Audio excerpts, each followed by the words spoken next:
দারুণ কুরকুরে, দারুণ। এটা কিন্তু মজার একটা স্পাইসি ভাজার রেসিপি। এটা কিন্তু আলু ভাজা নয়, যেই সবজিটা বাচ্চারা খেতে চায় না তাদেরকে একবার এইভাবে ভাজাটা বানিয়ে দেখো তো, দেখো কিরকম চেটে পুটে খেয়ে যাবে।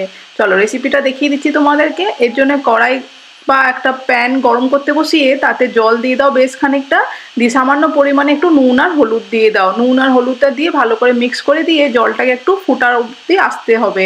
একটু বয়েলিং পয়েন্টে চলে এলেই আমি এখানে কেটে রেখেছি কাঁচকলা। কাঁচকলাটা কিরকম ভাবে কাট করেছি দেখিয়ে দিচ্ছি। একটা লম্বা মোটামুটি আঙুলের সাইজে আর 1/2 ইঞ্চি চওড়া রেখেছি, যাতে এটা ভেঙে না যায় সেদ্ধ করার সময়। আর সেদ্ধ কিন্তু বেশি করলে হবে না, এরকম বয়েলিং ওয়াটার যখন চলে আসবে সেই সময় কাঁচকলাটাকে দিয়ে হাই ফ্লেমেই রেখেছি আমি এখানে 2 মিনিটের জন্য একটু ফুটিয়ে নেব। 2 মিনিটের সঙ্গে ফোটানোর সঙ্গে সঙ্গে কিন্তু আমি একটু ভিনিগারও দিয়ে দেবো, কিছু ড্রপ ভিনিগার দিলে এটা কিন্তু ঘাঁটা হয়ে যাবে না, তাহলে ক্রাঞ্চিনেসটা বজায় থাকবে এর মধ্যে। বাট ভিনিগারের পোর্শনটা কিন্তু খুবই কম দিয়ে এটাকে বয়েল করে নেবো 2 মিনিটের জন্য। দিয়ে এটাকে ভালো করে গরম জলটা ছেঁকে নিয়ে ঠান্ডা জলে একটু ধুয়ে নেবো, যাতে ভিনিগারের যে টক ফ্লেভারটা আছে সেইটা যাতে কাঁচকলার মধ্যে না থাকে। দেখো এরকম ভাবে একটু বয়েলিং এতে চলে এলে আমি সঙ্গে সঙ্গে বন্ধ করে নিচ্ছি। এবারে এটাকে ছেঁকে নিয়ে একটু ঠান্ডা জলে ধুয়ে নেবো জাস্ট। দিয়ে ঠান্ডা হওয়ার পরে একটা পাত্রের মধ্যে ট্রান্সফার করব।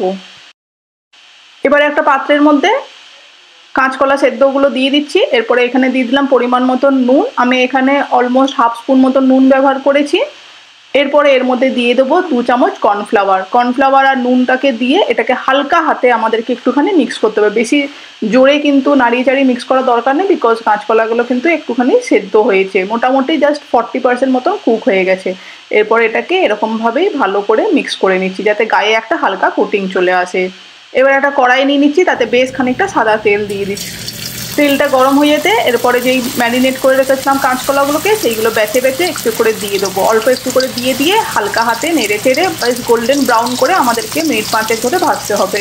গ্যাসের ফ্লেমটা মিডিয়াম হাইতে রাখছি। অলরেডি যেহেতু কাঁচকলাগুলো একটুখানি সেদ্ধ করা হয়ে গেছে, হালকা একটু ভাপিয়ে নেওয়া হয়েছে, সেই জন্য এটাকে আর ভাজতে বেশিক্ষণ কুক করতে লাগবে না।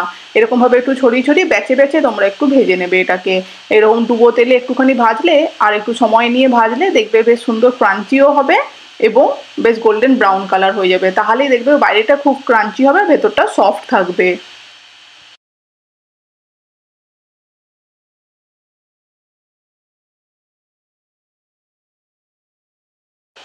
5-7 মিনিট ধরে ভাজার পরে দেখো খুব সুন্দর কিন্তু কালারটা চলে এসছে উপর থেকে। এরপর এটাকে টিস্যুতে একটু সোক আউট করে নেব, যাতে এক্সেস অয়েলটা যেটা আছে সেইটা যাতে রিমুভ হয়ে যায়। আমাদের কাঁচকলা ভাজা কিন্তু কমপ্লিটলি রেডি, বাট একটু স্পাইসনেস এটাকে অ্যাড করতে হবে, সেটার জন্য একটু ওয়েট করো। দেখো কাঁচকলাটা একটা ট্রান্সফার করেছি, টিস্যুতে একটু এক্সেস অয়েলটা মুছে নিয়েছি, কি সুন্দর ক্রাঞ্চি হয়েছে, আওয়াজ শুনেই বুঝতে পারছো। এটা দারুণ খেতে মুচমুচে হয়, ফ্রেঞ্চ ফ্রাইজকেও হার মানিয়ে দেবে। বাচ্চাদেরকে এইভাবে কাঁচকলা খাইয়ে দেখো, বাচ্চারা বুঝতেও পারবে না কি ফ্রেঞ্চ ফ্রাইজ খাচ্ছে কি কাঁচকলার ফ্রাইজ খাচ্ছে। এরপরে এটাকে লাস্টে একটু উপর থেকে স্প্রিঙ্কেল করে দেবো এখানে পিরি মশলাটা অবশ্যই দেবে, তাহলেই ওই চাটপাটা স্পাইসিনেস ফ্লেভারটা আসবে, বিকজ কাঁচকলার মধ্যে আমরা কিন্তু কোনো ফ্লেভার অ্যাড করিনি। দিয়ে ভালো করে মিক্স করে সঙ্গে সঙ্গে সার্ভ করে দাও। এটা গরম গরম খেতে দারুণ লাগে, এটা স্টার্টার হিসেবেও ইউজ করতে পারো। তাহলে আজকের রেসিপি এই পর্যন্তই থাকলো, নতুন রেসিপি নিয়ে ফেরত আসবো। সবাই ভালো থেকো, সুস্থ থেকো, থ্যাংক ইউ।